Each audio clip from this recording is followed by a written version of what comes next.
बोलिए गणेश जी महाराज की जय। आइए आज सुनते हैं गणेश जी की एक बहुत ही प्यारी और रोचक कहानी। एक समय की बात है, एक सास बहू होती है। वह गरीब थी। वो सूत काट कर अपना जीवन यापन करती थी। सासू जी के गणपति इष्ट थे। सास प्रतिदिन सूत काटते हुए गणपति जी से प्रार्थना करती कि हे गणपति नाथ, मेरे सूत काट जाएगा तो मैं आपके नाम के किसी बालक को जिमाऊंगी।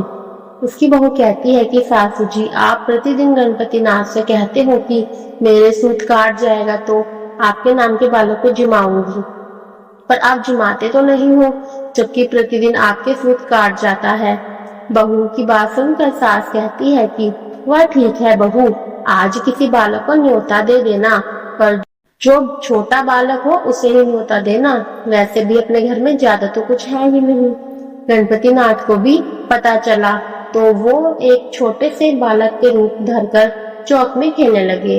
बहू ने उनको देखा और सोचा कि सासू जी ने कहा था कि छोटे बालक को ही बुलाना।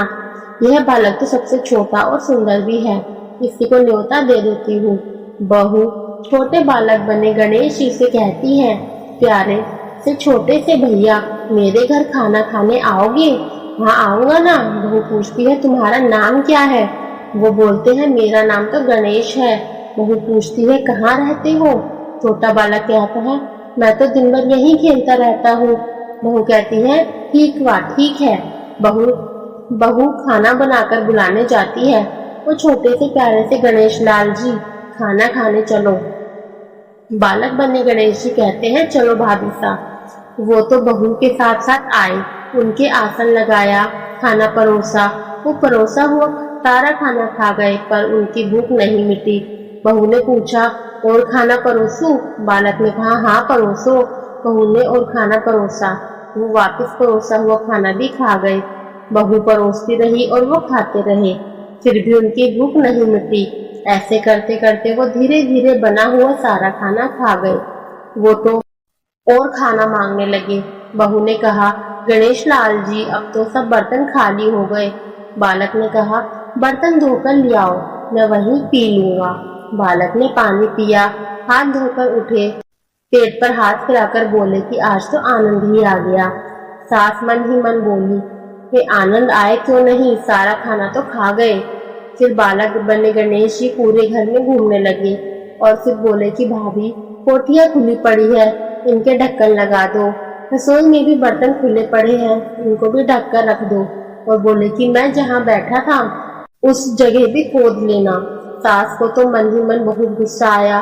गुस्से में ही वह बोली, छोटा देखकर नीतिया पर पिंडिया समेत खोला, इतना खाया कि दस्त लग गई होगी, इसलिए उस जगह को खोदने के लिए बोल रहा है। गणेश लाल जी चले गए। सासू जी बोली, बहुत भूख लगी है, थोड़ा बहुत कुछ बना ले। वो बालक तो सारा खाना खा गया।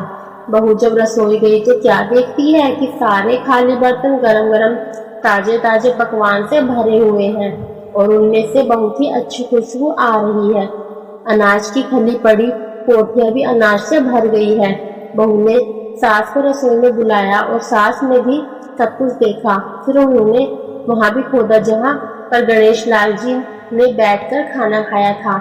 वहां से बहुत सारा धन निकला। सास बहू तो बहुत ही खुश हो गई। दोनों बोलने लगी कि अपने तो गणपति नाथ टूटमान हो गया, पूरा घर भर गया, अपनी तो सब गरीबी दूर हो गई।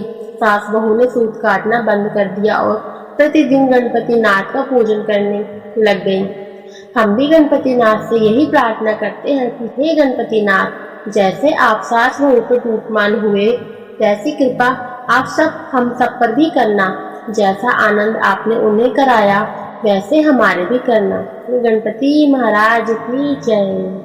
आपको कहानी में आनंद आया हो तो ये कहानी दूसरों तक भी शेयर करना, कमेंट करना तथा वीडियो को लाइक करना मत भूलना। अगर आप इस चैनल पर नए हैं तो हमारे चैनल को सब्सक्राइब जरूर करना। सभी को राधे राधे।